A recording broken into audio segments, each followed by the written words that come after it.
Hello, everybody, and welcome to the orientation for the Adult Literacy Center. We thank you so much for applying and, pulling through for this process. Thank you for sending your intake applications as well. And as usual, if you want to visit us in the office, you can do so as well. So first, we're going to welcome to this program. First program overview is that we focus on minority students that are underprivileged, that have challenges, and we provide high school equivalency education for them. Our primary goal would be, GED preparations and academic advisement, tutoring. We're gonna drag you throughout the whole process needed to apply, from college, to college from high school or just coming from a different country in general. And we're gonna help you along the way.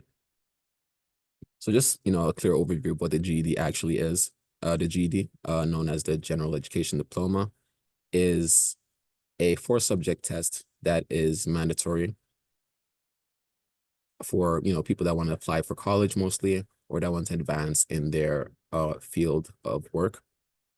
It's usually taken after attending one of such GED prep programs or just doing self-study in general. It is recognized in the state of New York and other states as well. It focuses on mathematical reasoning through language and arts, and the tests in particular have different portions to it and different formats.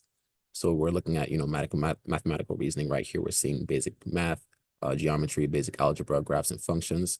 The time for it is estimated at 115 to 150, as you can see through the reasoning and arts. And the format is the same. You're going to be provided a calculator, and you're going to have an on-screen calculator, and the test process will be on screen as well. It's all CBT-based, computer-based testing. For social studies as well, there's going to be 3 major focuses. That is the reading for meaning in social studies, analyzing historical events, and using numbers and graphs in social studies, right? It's going to be 7 minutes, way shorter than the previous 2. And the format will be the same as well. You can bring your own calculator that is allowed, or the particular type of calculator that is allowed, or the one that, will be provided on the screen for you. For science, we have 90 minutes, of course, and the format is the same thing as well. The calculator is specific calculator, the TI-30XS, will be allowed, but they will be able to provide it for you as well. So our ESL program is also available for those that, want to do English as a second language. These could be immigrants, newcomers to the country, non-native English speakers, international students looking to improve their English as well. And the ESL classes can help you because after the ESL classes, you can enroll directly into the GED classes, and then after which you can get both your ESL and your GED from the same program. And then we can help you as well through your college application into your college studies. So the curriculum is as such. First, you're going to do your placement test. That is possibly your 2-day placement test. You're going to do the M11s or your E11s, depending on how you place.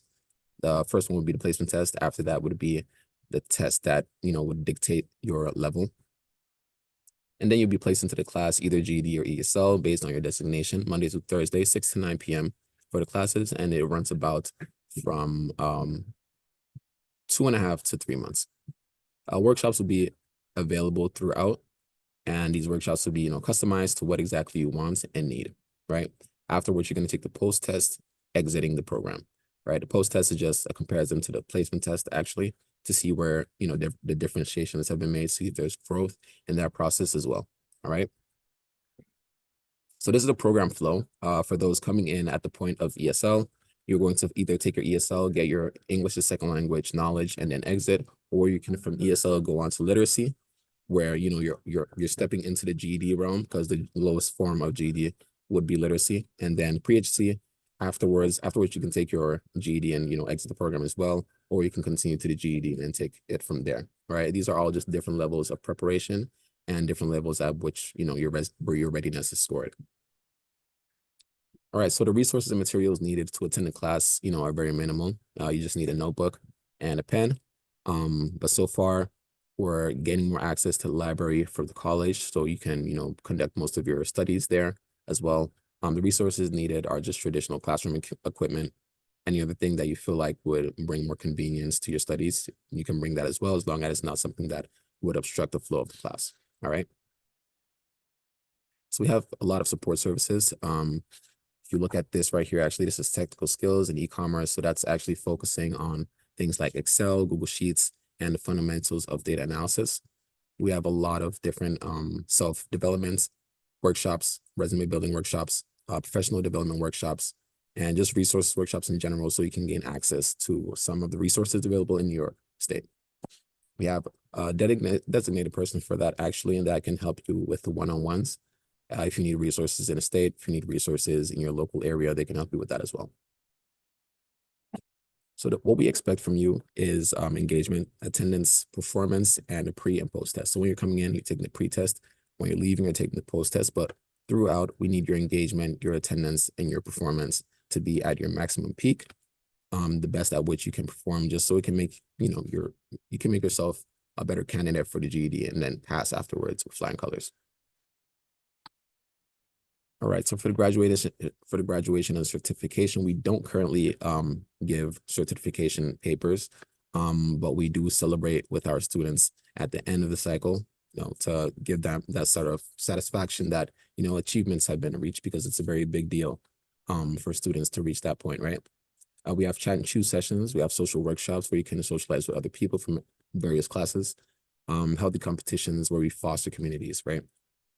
And transition into the next steps, we help with the job development, that is building your resumes, your LinkedIn profiles. We can help you with that as well if that's something you want to look into, and your work skills. But also know that these things are by demand. So if you don't ask for them, we may not offer it upfront, because we want to make sure that these things are resources and things we can put our effort into that would actually yield benefit for our students, right?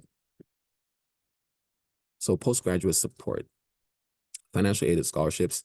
We can and we will send financial aid and scholarship recommendations for you, particularly scholarship recommendations if we find any that could apply to your case. For example, there's one called the Peter Jennings Scholarship that is usually given to GED students.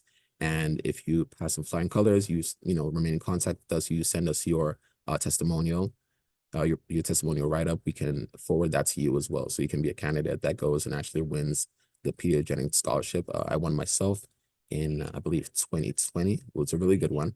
It was directly applied to my college fund, that is my financial aid, and it benefited me a lot, right? So these are things that you can do as well. Your college application, we can help with that as well when you walk into the office and tell us that, hey, these are, my bloggers. What can I do here? We can help you with those things as well. All right. All right. So these are actually our students from previous cycles. Our director right here, Ms. Lakeisha Powell. So we have volunteering opportunities, actually, because we are closely in association with the Summer Youth Empowerment Program at Medgar College, where some of our students could actually participate or volunteer and get paid stipends to actually work in the office at 1534 Bedford Avenue. But it's, like I said, done by on a case-by-case basis, not something that's sent out to everybody. If you're really, really interested, that's something you would come and seek to us about, right? And then we have community events where we have food pantries that are actually associated with the college, and you can, without being a student, go and actually get food. Food could be like, water, eggs, what else they got? Canned food, beans. They have a lot of different things. They have spaghettis, they have tomato stews, they have a lot of stuff. And these are just the college benefits that our students, even though they're not enrolled in college, can, take advantage of. Perfect. So our contact information is listed above, 1534 Bedford Avenue. We're on the second floor. The elevator might be a little bit shaky, but you can take the staircase as well. Office hours usually from 10 a.m. to 5 p.m. We are operational from 6 to 9, but that's when we're not necessarily in the office. We're actually on the ground in our classrooms, supporting students. Our email, our dynamic email, is listed there as well, so you can reach back to us at any time. And as you can see here, that's actually the distance between our office and where the classes are actually being conducted. So that's why I'm saying, from 10 a.m. to 5 p.m. we're usually here. Then afterwards, we're circulating around this area. All right. Okay. All right. So that was the team. And thank you, everybody, for attending. Thank you for following through with this process. And we're looking forward to see you at the end. Okay. All right. Have a good one. Thank you.